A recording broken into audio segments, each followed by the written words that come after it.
Hello, this is Crystal Meach with Tao of the Heart, and today I have Tanya Walker back on my channel, and it's right before Valentine's Day, so I love a good romance.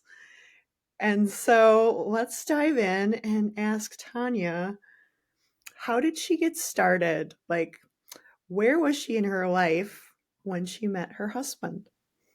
Okay. Hi, Crystal. Thanks for having me back again. Always lovely to connect. So where was I? Okay. Well, that's a loaded question. If I if I go back to just prior meeting my husband, I was not in a very good place. I had been married for 25 years to Wow. somebody that I loved very much. And unfortunately, due to circumstances that beyond my control, I had to face my own reality and dig really deep and get really strong and leave that union. So, with a lot of trauma and heartache and heartbreak and fear of uncertainty, as you know, we go through in moments like that, I really dove deeper into expansion, personal growth, self-awareness, all of that, which I had already embarked on, but this was like going even further. And I sold everything that I owned in Canada and I moved to Costa Rica, where I purchased a Whoa. little property. Yeah, I really didn't know anyone there and I sure didn't speak Spanish, but I Well, built a wait. Why why Costa Rica? I had been there on a holiday with my family a few years prior. And This is if like you've Eat, ever Pray, Love. kind of like that, if you've ever heard of an awakening, which I'd heard of before, but really didn't believe in them, I had that experience while riding a bicycle and something came through me and it said, you're going to go home and quit your job and open up your own coaching healing practice. And you're coming back here for a month. And that's exactly what I did. Like there was no stopping me. The force was just so powerful. And so I went back. This was January, so I went back for the month of April. I went back and I quit my job and opened my own practice. And then I went back to Costa Rica and I asked myself, why am I here? And I was there for 30 days alone. And I'd never had an experience like that in my life. And I didn't know why I was there. I had no clue. And it just kept coming through me that I was going to open up a company for women's retreats. So that's what I did. And that's a whole other podcast, but that's what I did. So back in November, I started running women's retreats down in Costa Rica. And one thing led to another. And as my marriage was disintegrating and I was becoming stronger as a woman in who I was and really seeing things very clearly as opposed to living in denial, which is what I did for a large part. I eventually had the courage to leave. It was not easy, but it was necessary. And I went back to Costa Rica and I bought a small piece of land and I built a property of 3 small houses and a meditation shala with 4 or 5 local men that I'd never met and I didn't speak the language and they sure didn't speak English. And I was able to pick up Spanish and I can now talk legals and construction pretty well. And I took all that time for myself to heal on top of helping build every day. I really used everything as a meditation and really using my brain to connect to my higher self and heal and, use all the tools that I share with my clients.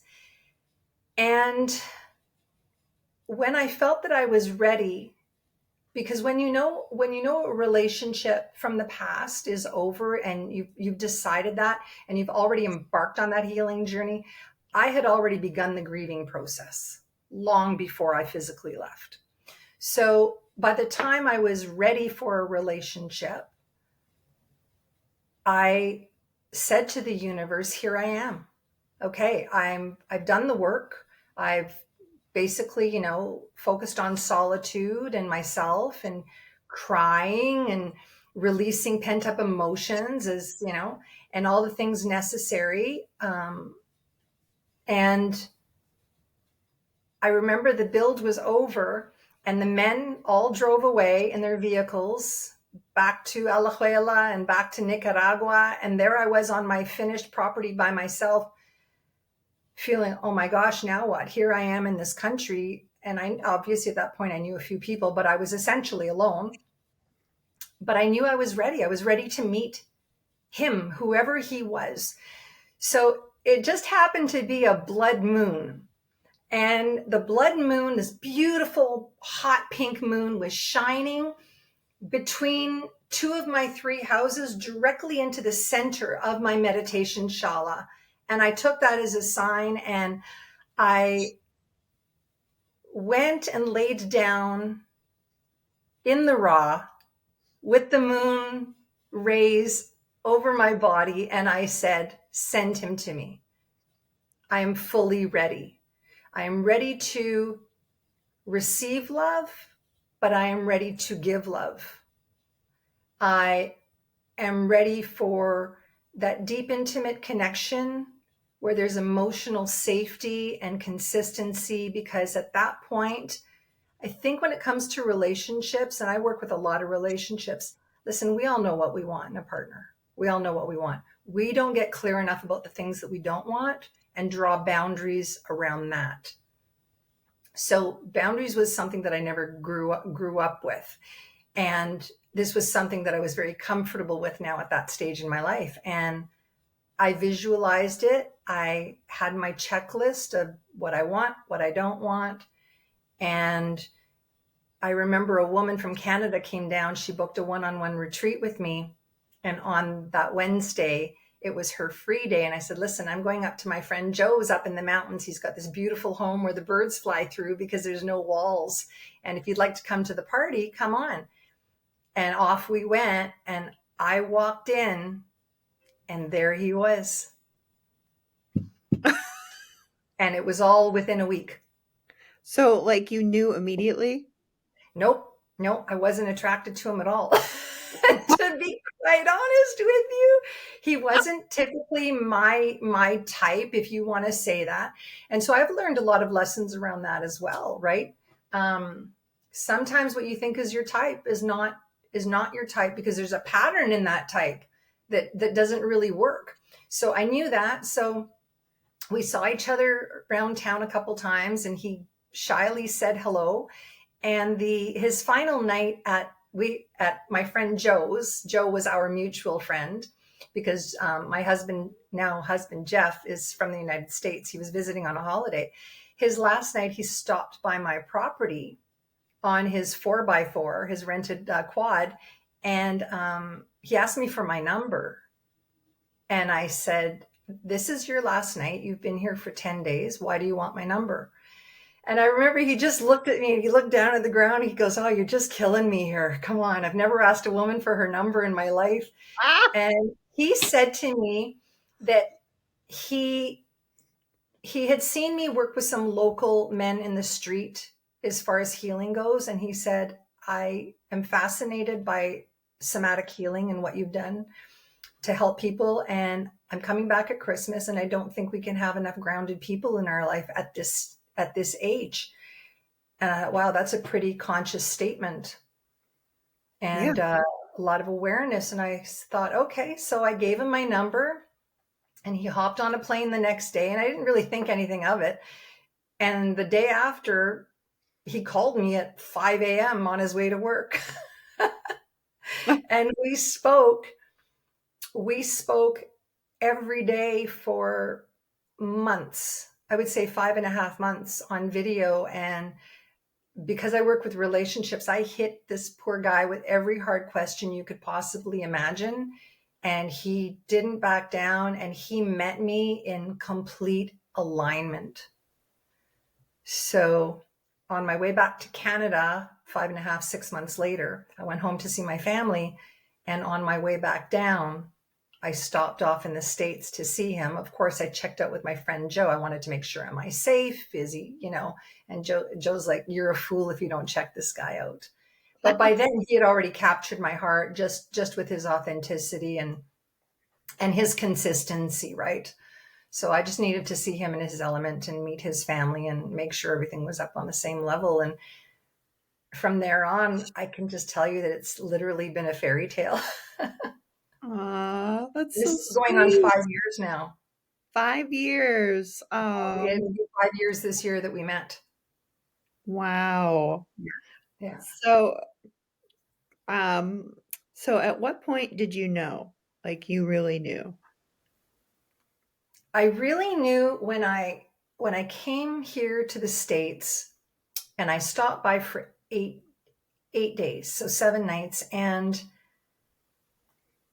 the way that he showed up consistently in person, and we went out with friends, and the way he was with his friends, and the way he was with his family, I got to meet his family, particularly his mother, and how kind he was to his mother, and the beautiful words she spoke about him, and how he's just always been that way since he was a little boy. And also having friends in Costa Rica who, Joe, who knew him, to back that up. And it was the night before I left, and I remember saying at this stage, I mean, I'm pretty close to 60, so I remember saying, "There's no holding back in this chapter of my life. I have no fear of rejection. I don't get offended. I've really worked really hard on triggers and all that emotional stuff. And I'm going to be true to my own heart. I'm going to step up first if that's what I feel that I want to do." And so I said to him, I said, "I don't want to catch you off guard, but I truly feel that I'm falling in love with you." And he respectfully looked at me in shock and said, "Thank you." I don't feel that I'm in a place right now where I can respond to that, just because you've caught me a little off guard. And I don't want to, have you feel rejected. And I was like, "I don't feel rejected. Not at all. This is how I feel. If you don't feel the same, that's fine. I'm a big girl. I'm gonna be okay. But this is what I'm feeling at this moment." And so I went back to Costa Rica, and of course we talked every day as we always did. And it was within, I think, 5 days. Um, he was on video, and he looked at me. He goes, "I am bursting," and he said, "I am head over heels in love with you. And I can't believe that something like this can happen so quickly. And I need you to come back." And I think I was back within another 7 days, back in the States for over a month. And we built our relationship over the course of close to 3 years. Yeah. Just to make sure. We have children, and you don't want to shock your children. It's important that your children get to know, their potential parent, their spouse's potential partner and spouse and whatnot. Yeah. Oh, that's such a beautiful story. I mean, that's what every woman, wants to experience. You're right. Every woman wants it. Every man and woman, every human being deserves to feel this way. And it really is not a difficult recipe for success. Can It's you it, it, re- it really isn't. We tend to complicate things by showing up in relationships, bringing our childhood baggage and our past relational baggage, and without having done any healing and any deep self awareness. Because if you really take a look, there really is a pattern that we all have. We just, because the brain naturally defaults in its neural pathways to the same way of thinking, we're unable to see it, Mhm. right? And so once we're able to see it, then what do we do? Once you're able to be conscious, like what is the healing process? Yeah. So once you're able to see it, you clearly are able to see in others what you're aligned in and what you're not. Nonverbal communication, chosen words, uh, fear of feelings, fear of discussing feelings. One of the number one breakdowns in all relationships, whether it's intimate friendship, family, corporate friendship, it's communication. And if we really want to dive deeper into that, it's communication around feelings. As soon as you tell someone, well, this is how I feel, and the wrong thing to say is, well, you made me feel this way. No, nobody can make you feel a certain way. We get to choose our emotions, but there's a lot of triggers around emotions and around feelings. And I think that when you dive into that and you understand them and you have some healthy tools to use and you arrive at a more conscious place, I suppose, in your own personal power, then you are attracting energetically, you're attracting exactly what you want. I mean, the law of quantum energy, right? Yeah. Be what it is you want to attract. And how fast we create. And we don't even realize how fast. Absolutely. I mean, Absolutely. it's like When seconds. you're aligned with your core values and your essence, and somebody might really need a job and go for a job, but if they're really feeling like, ugh, I really don't like the way the company's run, or this or that, or I don't feel aligned with these people, everybody seems miserable, but I really need the job and I'm going to take it, you are energetically blocking so much that's meant to come to you, because Yeah. we have a tendency to settle, because we're not taught how to tap into our own personal power and use that energy, Hmm. right? And Yeah. everything really is possible, but it takes effort and it takes focus. We have to stay focused on the prize or whatever it is that we want, but we tend to give up very easily. Yeah. And could you talk a little bit more about vulnerability with your husband? Like how important that is and your power in vulnerability? Sure. I think vulnerability is essential in every relationship, not just in an intimate relationship, in every relationship. If you're not willing to be vulnerable with people that you care about, or express how you feel, then you're suppressing your own emotions, you're suppressing your own feelings. And like I say, nobody's a mind reader. Like, nobody can read your mind, nobody can read my mind. And by verbalizing how you're feeling is to be vulnerable. And a super healthy, wonderful, loving, passionate relationship, intimate relationship, is all in consistency, consistently showing up all the time, especially in the most challenging moments when you're feeling triggered. It's to harness those triggers and to hold space for your partner, to take that breath, to say, I just really need a moment here. I'm feeling triggered. It has nothing to do with you, because triggers have nothing to do with anybody else. They're our own unhealed wounds, right? And to create that safe space and say, you know what, just give me a moment and we'll come back. I know this is important to you. So there's, for my husband and I, of course we have differences. We're from different countries. I've lived in different places. He's lived in the States. We have many differences between us, but the one thing that unifies us are our core values. And when you're aligned in your core values and you've talked about them and you've identified them and you live in accordance with them, because somebody might say, well, I value respect. Respect is yeah, respect's my top value. But then they yell at their children, or they yell at their partner, or they have a hot button that they have outbursts all the time. Well, that's not living in accordance with that value. That's wanting other people to give you respect. So really being aligned means that you've identified what they are and you live in accordance with them. And that is something that we have. And as I said, the recipe really is quite easy. And even in attracting a partner, that's the base right there. Yeah. And So, like being open to receive, being vulnerable. Can you talk a little bit more about the the level of intimacy, how it increases? I mean, we're kind of going even deeper.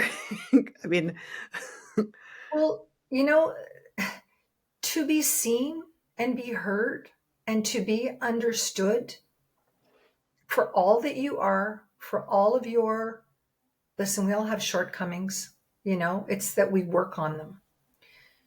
For your past hurts, and just to have somebody show up that way, where you don't fear your partner, where you're not walking on those proverbial eggshells. I mean, I've had multiple relationships in my life, not just intimate relationships, friendships and that, where it's like, oh, I always kind of feel like I'm walking on eggshells. And that's not a nice feeling. So when we have that deep self-awareness, I mean, I don't want anyone to feel that around me. I want everyone to feel that they're in a safe space. Even if it's a challenging conversation, I'll be open to receiving that. I might take time to process it. So that vulnerability, that level of vulnerability, is to be able to give yourself completely to somebody, and to also recognize your own worth. I think as women, we hold back in certain areas. We body shame.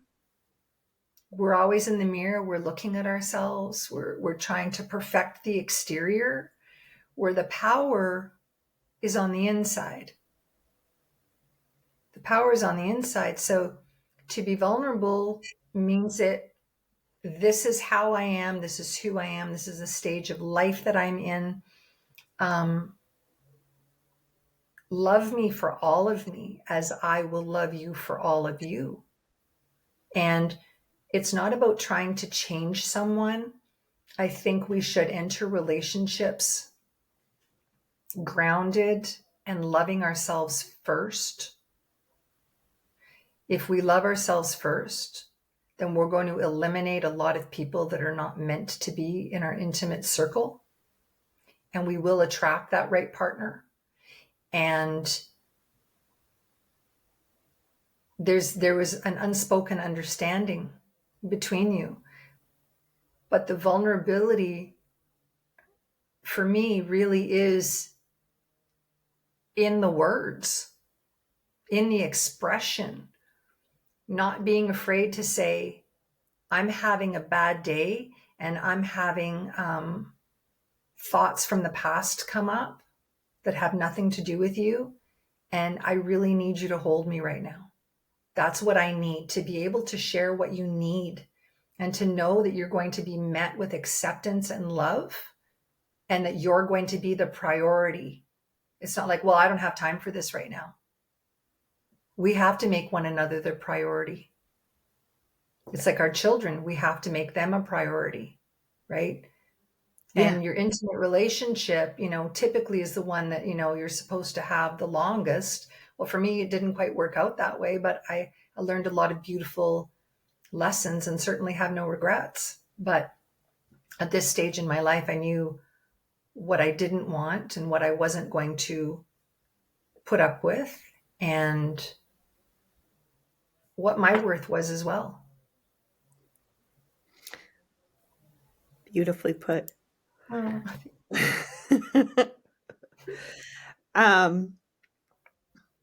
Can you describe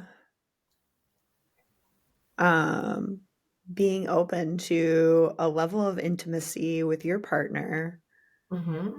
where, because I know there's so many women that, sexually, as we go down a deeper level, they've never really experienced, I mean, I would call it being home. Sure. And reflecting that, having that reflected back in the relationship. So could you maybe speak to that? Like your experience Yeah, of I think intimacy? that there's so much out there, particularly now with technology, that we are unfortunately comparing ourselves far too much, if at all.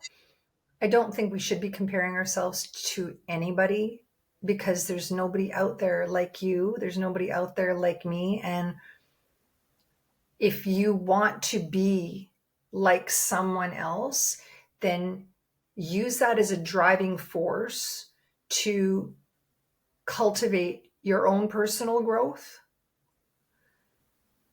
But when it comes to, relations, sexual relations, I don't feel that we are communicating enough. And again, communication is the number one breakdown. We can't just think in our head, oh my God, I can't believe he's doing that, or, she's doing that, or whatever that looks like. We're afraid to communicate our desires and our wants because my body doesn't respond like another woman's body, because I'm me, and I also carry my own traumas and, insecurities from the past and whatnot, perhaps. And so I think before you enter those sexual relations, if a serious relationship is what you want, have those conversations. I mean, there's nothing more adult than having sex. Yeah. So be adult about it. Mhm. And I mean, there's a lot of women that I've coached that have been married for years and years and years, and they've never had a conversation around sex. There's still so much shame and stigma around it. Trauma. Mhm. I mean, it's one of our needs. It's who we are. And do you find, like, I know, like, with my own clients, they don't their relationship to their needs is so far gone that they don't even know, well, first of all, how to communicate it, but then they're not even aware that their needs aren't even met? Yeah, I think we're living in this hustle culture, and everything is at the push of a button, and it's instant gratification. And that's not really how a healthy sex life works. We need to hold space for one another. We need to ask questions. Sometimes the questions might not be easy, but when two people value openness and communication, there's a value right there that you're aligned with. But we tend to enter relationships focusing on the books and the movies and the music and the fun things. Oh, yeah, I like pickleball too. Okay, well, Yeah. that's not going to be the base of your relationship. Mhm. You got to get through some nitty gritty conversations. And as you build that trust with one another and you show up in those conversations and you're sharing yourself openly and vulnerably, that's really sexy. Mhm. Like someone who has boundaries, to me, that's sexy, because that's someone who's confident. So showing up in those intimate ways, you have to have confidence to communicate, confidence to say, I'm really not loving my body right now. And, this is what I need from you. I need some assurance. I'm looking Mhm. to you as my partner, as my lover, as my soulmate. Mhm. And it goes both ways, because men have their insecurities as well. And we don't know. We only know what we know. So Mhm. if we don't share and show up and communicate, then how are we supposed to cultivate that deep, beautiful splendor that we all desire? We all desire it, Mhm. right? Yeah. And, there's a lot of people out there that haven't even experienced it. Like, you know, and I guess I can describe, like, when it just keeps getting better. and better and better. You're just like, well, I thought last time it was pretty good, but you know. You're right, because there's trust. There's something to be said in surrendering, right? In surrendering ourselves. I mean, as a somatic practitioner, part and parcel of what I do to help people move forward and heal is somatic release. That's giving yourself permission to surrender the trapped emotions inside of you. And that release, it's it's always vocal. It's always vocal. And so it's kind of the same thing. Just allow yourself to be present in the moment. Don't think about your grocery list. Don't think about the mortgage payment, and create safe space for a few moments. Talk, share, look, eye gaze, connect. Mhm, Connect. I think there's a disconnection. Oh, it's not, I think we know there's a disconnection today, mhm, because connection and emotions, I mean, these are all, buzzwords right now, right? We're all mhm. seeking emotional connectivity, and it's all possible. Yeah, and, I'm just thinking of, like, when you first start out, a lot of people, they're, basing that space for intimacy with their partners on their emotions, and granted, emotions are definitely needed, and you definitely wanna be vulnerable and Mhm. authentic and say how you feel, but when you, I guess, in a way, you kinda have, like, this agreement to provide and to show up, I think, that's kind of a beautiful thing. I mean, And it is. It and is. I think we so need to identify, I think we need to identify our love languages too early on in a relationship, because later on I see, and I apologize, I cut you off there. it's okay. Um, because I often hear like, he doesn't do anything for me. Like, big deal. He puts a cup of coffee beside my bed, Which is beautiful. which is beautiful. That's someone's love language. Yeah. So that was a conversation that we had to have early on, because our love languages were very different. So I need to show up and understand, what is it that he wants and what is it that I want, and make sure that we're also filling that gap. Keep on with your love language. That's fine. Jeff likes to buy gifts. I'm not a gift giver. Can ask my kids. It's just the Christmas presents. I mean, I'd be happy to put them in a grocery bag. I'm not a gift giver. Sure. But my love language is acts of service, and showing up that way. So again, back to communication, right? Yeah, and, that awareness of, um I'm just thinking of, like, the movie Pretty Woman, where he feels like, he says this line, he's like, "Would that impress you?"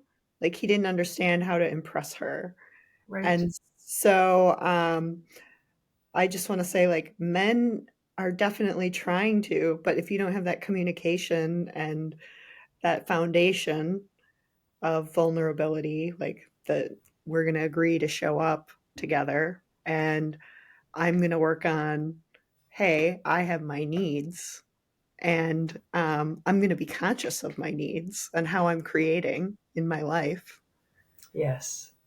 Um, you're setting yourself up to be successful in that relationship. Um, so I just wanna say that, like, people if you don't communicate it,